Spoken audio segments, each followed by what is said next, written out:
இப்பொழுது திண்டிவனம் ஜோதிட கலைவாணி சிவகிருதி அம்மா அவர்களுக்கு உங்கள் சார்பாக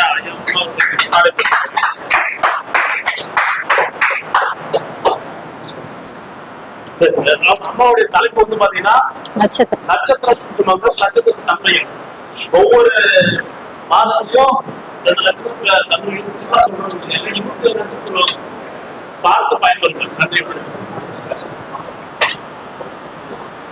ஸ்ரீ வராகமகிரர் ஜோதிட பயிற்சியின் பேராசிரியர் ஐயா அவர்களுக்கும் ஏனைய ஆசிரியர்களுக்கும் எனது முதற்கண் வணக்கம். என்னை பெற்றெடுத்த தாய் தந்தையருக்கும் இங்கே அமர்ந்திருக்கும் ஜோதிடர்களுக்கும் வணக்கங்கள் பல கோடி. நாம் ராசிகளின் பலன்கள், ராசிகளின் தன்மைகள், ராசிகளை பற்றி தான் நாம இதுவரைக்கும் பார்த்துன்னு இருக்கோம். ஒரு நட்சத்திர தன்மை எப்படி இருக்கும், அந்த நட்சத்திரங்களின் குணம் என்ன, நட்சத்திரத்தை வச்சு முதல் பாதம்னா எப்படி பலன், 2ஆம் பாதத்துக்கு பலன் எப்படி, 3ஆம் பாதத்துக்கு பலன் எப்படி, 4ஆம் பாத பலன் எப்படி அப்படின்னு இந்த பாத பலன்கள். ஏன்னா 4 ஒரு நட்சத்திரத்தின் பாதங்கள் 4. இந்த பாத நட்சத்திரத்துக்கு 4 பாதம் மொத்தமா பலன் சொல்றதை விட ஒவ்வொரு பாதத்திற்கும் குறிப்பிட்டு நாம ஒரு பலன் சொன்னா எப்படி இருக்கும் அப்படின்னு சொல்லிதான் நான் பேசுறேன். நட்சத்திரங்கள், குணங்கள், பலன்கள். இப்ப பொதுவா மேஷ ராசி, மேஷம் என்றாலே கோபம், செவ்வாய் என்றால் அரசு, அரசாங்கம், ஏனென்றால் அங்கே சூரியன் உச்சம் பெறுகிறார் என்று பார்க்கலாம். செவ்வாயோடு கிரகங்கள் சேர்ந்திருந்தால் அதன் கோபங்கள் எப்படியெல்லாம் இருக்கும். சூரியன் பிளஸ் செவ்வாய், இந்த சூரியனும் செவ்வாவும் சேர்ந்திருந்தால் கண்டிப்பான கோபம். ஏன்னா அங்க கண்டிக்கத்தக்க கோபம். தந்தைக்காரகர் செவ்வாய் அதிகாரம், அப்ப கண்டிப்பான கோபம். அங்கே செவ்வாவோடு சந்திரன் இணைவு இருந்தால் கனிவான கோபம். ஏன்னா தாய் இல்லையா, அங்க கனிவான ஒரு கோபம். புதன் பிளஸ் செவ்வாய், புதன் என்றவரு கல்விக்காரகன், காதல்காரகன், மாமன், இப்படி எல்லாம் சொல்றோம். ஆனா அதுக்குன்னு ஒரு கோபம்னு ஒண்ணு இருக்கும்ல, அது என்ன கோபம்? கலிப்பு கோபம். கலிப்புனா அது என்னன்னா பெருமை சூட்டுக்கிறது அப்படின்ற ஒரு கோபம் வரும் இல்லையா, அந்த கோபம். குரு பிளஸ் செவ்வாய், செவ்வாவோடு குரு இருந்தால் அந்த குருவாகப்பட்டவர் எப்படிப்பட்ட கோபத்தை நம்ம மேல சொல்லுவார்? கலங்கம் இல்லாத கோபம். அதனாலதான் அவர் பேர் குரு. கலங்கம் இல்லாத ஒரு கோபத்தை கொடுப்பாரு. இப்ப நான் அங்க இருந்து வரேன், எல்லா புஸ்தகத்தையும் எடுத்து பார்ப்பேன், எனக்கு எதெல்லாம் பிடிக்குதோ அதெல்லாம் எனக்கு வேணும். அந்த குரு என்ன நினைப்பாருன்னா, இந்த அம்மாவுக்கு நம்ம கொடுக்கணும் நினைக்கலாம், ஆனா அவர் குரு இல்லையா, அப்ப அவர் கொடுத்துதான் ஆவார். அப்ப கலங்கம் இல்லாத ஒரு கோபமாக. என் மேல கோவப்பட்டா கூட எப்படி இருக்கும் அவரோட கோபம்? கலங்கம் இருக்காது அவர்கிட்ட, அதிகாரம் இருக்காது, ஆணவம் இருக்காது. அந்த குரு என்றவர் கலங்கம் இல்லாத ஒரு கோபத்தை நம்ம மேல செலுத்துவார். அததான் செவ்வாய் பிளஸ் குருவா அமையறது. சுக்கிரன் பிளஸ் செவ்வாய், இந்த சுக்கிரன் என்றவர் மனைவி, செவ்வாய் என்றவர் கணவர். கட்டில் கோபம், கட்டில எந்த அளவுக்கு கோவப்படுவாங்களோ அந்த மாதிரி ஒரு கோபம். அதனாலதான் அது சுக்கிரன் பிளஸ் செவ்வாய், அந்த கட்டில் கோபம் அப்படின்னு சொல்லி அதுக்கு ஒரு பேர் வைக்கலாம். சனி பிளஸ் செவ்வாய், அதுக்கு என்ன கோபம்? கலைந்த கோபம். சனிக்கும் செவ்வாவுக்கும் உள்ள கோபம் கலைந்த கோபம். அந்த கோபம் நீடிக்காது. கேது பிளஸ் செவ்வாய், கேதுன்றவர் ஞானக்காரகன், செவ்வான்றவர் கோபம் இருந்தா கூட எப்படி இருக்கும் அந்த கோபம்னா காவிய கோபம்.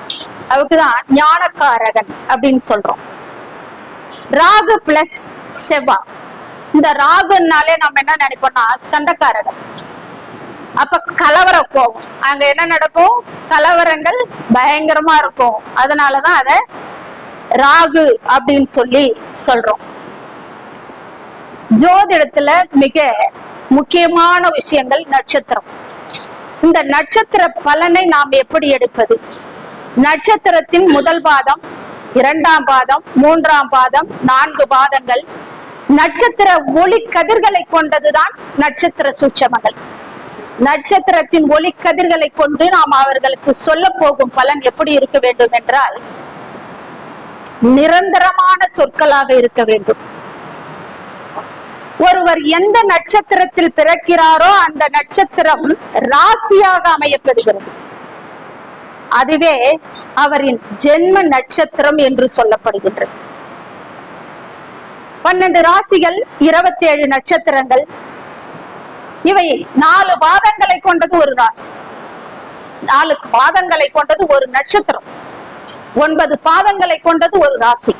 அப்ப பாதம் என்றால் என்ன அப்படின்னு நம்ம நினைக்கலாம். ஏன்னா எல்லாமே ஜோதிடர்கள், நாம் பலன் சொல்வதற்கு வரவில்லை. இது கருத்தரங்கம், நாம் கருத்தை பதிவிட்டுக் கொண்டிருக்கின்றோம். நட்சத்திரங்களின் ஒளி கற்றைகளை பிரித்தெடுப்பதுதான் பாதம். அந்த ஒளி கற்றையை பிரித்தெடுப்பதுதான் பாதம். 60 நாழிகைகள் அதில் 4ஆக பிரிக்கப்படுகிறது. 4ஆக பிரித்து அந்த 60 4ஆ பிரிக்கக்குள்ள 15 நிமிடங்கள் ஆகப்படுகிறது. 15 நிமிடங்கள் ஆக்கப்பட்டு ஒவ்வொரு பாதத்திற்கும் 15 பாதங்கள் என்று கொடுக்கப்படுகிறது. மேஷம், அஸ்வினி நட்சத்திரத்தில் நான் பிறந்துள்ளேன். இந்த அஸ்வினி என்றால் கேதுவின் நட்சத்திரம். அங்கே செவ்வாய் ஆட்சிகாரகனாக இருக்கின்றார். அதுக்கு ஒரு பொது பலன், அந்த நட்சத்திரத்துக்கு, அஸ்வினி நட்சத்திரத்துக்கு ஒரு பொது பலனை நாம் சொல்ல வேண்டும். மேஷராசியில் பிறந்துள்ளார். அசுசேசோல அஸ்வினி, மேஷராசி நட்சத்திரம் சொல்லியாச்சு. அவருக்கு ஒரு பொதுவான பலன், அவரிடத்தில் கோபம், பிடிவாதம், சண்டையிடுதல், சண்டைக்கு போறது, அயராத உழைப்பு, வெற்றி பெற வேண்டும் என்ற எண்ணம், தவறு செய்தால் மன்னிப்பு கேட்கும் குணம், எந்த காரியத்தையும் செய்து முடிக்க வேண்டும் என்ற எண்ணம், தாய் தந்தை மீது பற்று, அழகு, முரட்டு சுவாபம், இதையெல்லாம் அந்த அஸ்வினி நட்சத்திரம் பொதுவான பலன். ஒரு அஸ்வினி நட்சத்திரத்தில் பிறந்திருந்தால் இது பொதுவான பலன். இந்த பொதுவான பலனை இந்த 4 பாதத்துக்கும் நாம் பிரித்து எடுக்க வேண்டும். எப்படி பிரித்து எடுப்பது? அஸ்வினி 1ஆம் பாதத்தில் பிறந்திருந்தால் அதிக கோபம், பிடிவாத குணம், சண்டையில் ஈடுபாடு, சொத்து சேர்க்கிறது, எடுத்த காரியத்தில் வெற்றி பெறுவார் என்று இந்த முதல் பாதத்திற்கு சொல்ல வேண்டும். பொது பலனை சொல்லி இந்த பொது பலனோடு இந்த முதல் பாதத்தை இணைத்து அவருக்கு பலன் சொல்ல அந்த மேஷராசி அஸ்வினி நட்சத்திரத்தில் முதல் பாதத்தில் பிறந்தவருக்கு இப்பலன் ஏதுவாக இருக்கும். 2ஆம் பாதத்தில் பிறந்துள்ளார், பொது பலனை சொல்ல வேண்டும். அதே நேரத்தில்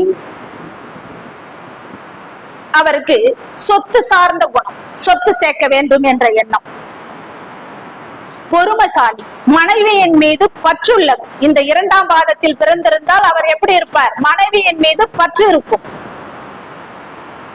அன்பு இருக்கும், உயர்ந்த குணம் இருக்கும், புகழுக்குடையவர், கௌரவத்தை அடைய விரும்புவார். இது இவருக்கு பொதுவான ஒரு குணமாக அமையும்.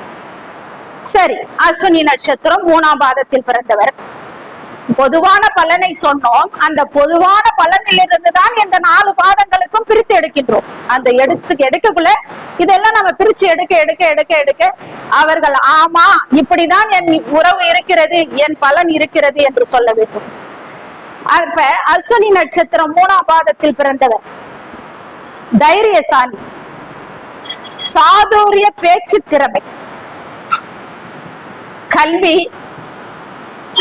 கல்வியில் நாட்டம்,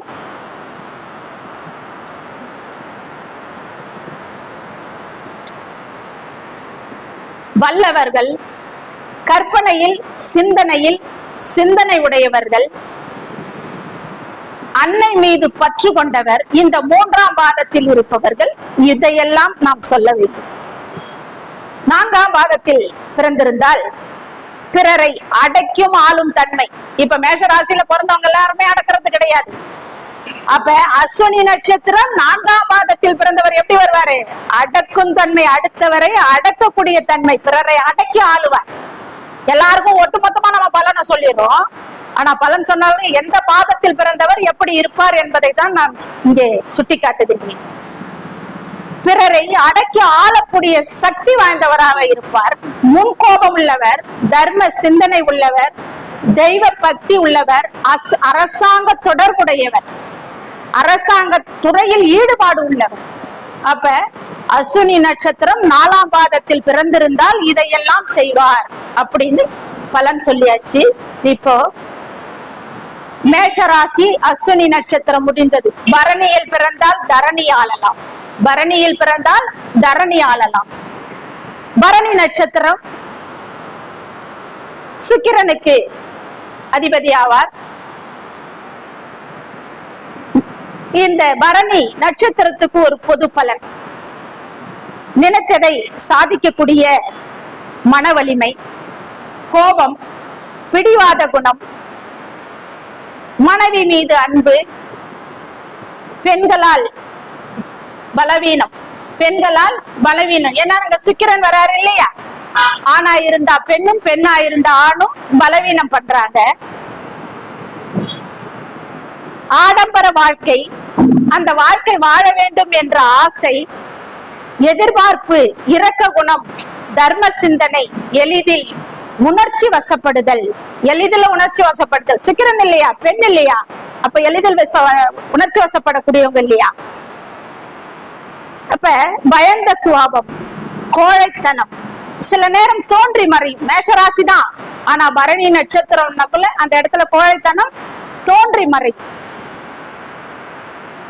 பெரும்பாலும் இரும்பு சம்பந்தமான தொழிலை செய்வார்கள் அப்படின்னு சொல்லுது. எல்லாருமே மேஷராசியில உள்ளவங்க எல்லாரும் செய்யறது கிடையாது. அப்ப பரணி நட்சத்திரம் இதையெல்லாம் பண்ணுவாங்க அப்படின்னு சொல்லி இந்த நட்சத்திரத்தின் பலனில், பொது பலனில் பாதங்கள் வாரியா பிரித்து இவர்களுக்கு எந்த தொழில் எப்படி இருப்பார்கள் என்பதை பார்ப்போம். பரணி நட்சத்திரத்தின் முதல் பாதத்தில் பிறந்தவர் சற்றென்று கோபம் கொள்வார். அப்ப அவங்களுக்கு எப்படி வரும்? சற்றுன்னு கோபம் வர்றது. பெண்ணுக்கு உடனே கோபப்படுவாங்க, உடனே சமாதானம் ஆயிடுவாங்க. அதுதான் அவங்களோட இயல்பு. பிரபலமானவர்களின் நட்புறவு இருக்கும் அவர்களுக்கு. பிரபலமானவர்கள் நடிகர், நடிகைகள், கலை, இந்த சார்ந்த துறைகளில் இருக்கிறவங்களுக்கு அவங்களுக்கு நட்புறவு இருக்கும். போட்டிகளில் வெற்றி, கல்வியில் பல துறைகளில் அவர்களுக்கு தொழில், பல துறைகள் சம்பந்தமான தொழில்களை செய்வார்கள். மனதில் பட்டதை ஒளிவு மறைவென்று பேசக்கூடியவர்கள். பரணி நட்சத்திரம் 1ஆம் பாதத்தில் பிறந்தவர்கள் மனதில் பட்டதை பட்டென்று பேசக்கூடியவர். உத்தமனா வாழறோம் நாம அப்படின்ற ஒரு நினைப்பு, உத்தமரா வாழக்கூடியவர்கள். அந்த பரணி நட்சத்திரம் 1ஆம் பாதத்துல இருக்கிறவரு, நான் உத்தமர், என்னை யாரும் ஒண்ணும் பண்ண முடியாது, அசைக்க முடியாது. அப்ப பொது குணங்கள் எடுக்கிறோம். 1ஆம் பாதத்துக்கு உண்டான பலன் இது. பாதம் பரணி நட்சத்திரம் 2ஆம் பாதத்தில் பிறந்திருந்தால் திறமை, கல்வி, எளிதில் எதிரியை வெல்லக்கூடிய தன்மை, புத்திசலித்தனமான பேச்சு, திறமையால் வெற்றி பெறுதல், அவர்களின் திறமை அதன் மூலம் வெற்றி பெறுவார்கள். நற்குணங்கள், உதவும் தன்மைகள், மனப்பான்மை உடையவர்களாக இருப்பார்கள். அப்ப பாதம் 2 பரணி நட்சத்திரத்தின் 2ஆம் பாதத்தில் பிறந்தவர்கள் இப்படிதான் இருக்க வேண்டும். இது இந்த பலனை நடைமுறையில் செயல்படுத்தி பாருங்கள், பலன் சொல்லுங்கள். பரணி நட்சத்திரம் 3ஆம் பாதம், போராட்ட குணம். அஸ்வினி 4ஆம் பாதத்திற்கு சொன்னோம், பரணி நட்சத்திரம் 3ஆம் பாதத்துக்கு சொல்றோம். போராட்ட குணம், எளிதில் ஜெயம் அடைய வேண்டும் என்ற எண்ணம், ஆடம்பரமான வாழ்க்கை வாழ்ந்தே தீரணும்னு நினைக்கிறது, பெரிய பெரிய அதிகாரிகளோடு அவர்கள் பழக்க வழக்கங்கள், திடமான உடல், திடமான கட்டமைப்புல இருக்கிற மேஷராசிக்காரன்டா உனக்குன்னா உடம்பு நல்லா வாட்டு சாட்டமா இருக்கும்னு சொல்லுவோம். ஆனா எல்லாரும் மேஷராசிக்காரங்க எல்லாரும் திடமா இருக்கிறது கிடையாது. அந்தந்த பலன்களை கொண்டு அவரவர்களின் கிரகநிலை பொறுத்துதான் அவர்கள் அப்படி இருக்க வேண்டும். சரி, பரணி நட்சத்திரத்தில் 4ஆம் பாதத்தில் பிறந்தவர்கள் அகங்காரம் இருக்கும், பிடிவாதம் இருக்கும் அவர்களிடத்தில். அவர்கள் பேச்சு எப்படி இருக்குன்னா ஆங்காரமா வரும், ஆவேச குணம், தீய பழக்க வழக்கம் உடையவரா இருப்பார்.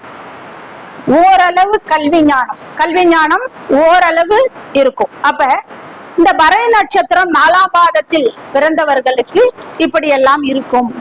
இப்பொழுது மேஷராசி, அஸ்வினி, பரணி பார்த்தோம். கார்த்திகை நட்சத்திரம், கார்த்திகை நட்சத்திரத்துக்கு பொது பலன் இருக்கு. அப்ப கார்த்திகை நட்சத்திரம் என்றால் 2 ராசியில் அமர்கிறது, மேஷத்திலும் இருக்கிறது, ரிஷபத்திலும் இருக்கிறது. அப்ப 2 பலனையும் நாம சேர்த்து அங்கே கொண்டு வரணும். கார்த்திகை நட்சத்திரம் மேஷ ராசியில பிறந்திருக்கிறாரு. அப்ப மேஷ ராசியின் பொது பலன், நட்சத்திரத்தின் பொது பலன், அவர்களின் பாதங்களின் பலன். அதே மாதிரி இந்த கார்த்திகை நட்சத்திரத்துக்கு மேஷ ராசியின் பலன், 2வது ரிஷப ராசிக்கும் அவருடையவர்.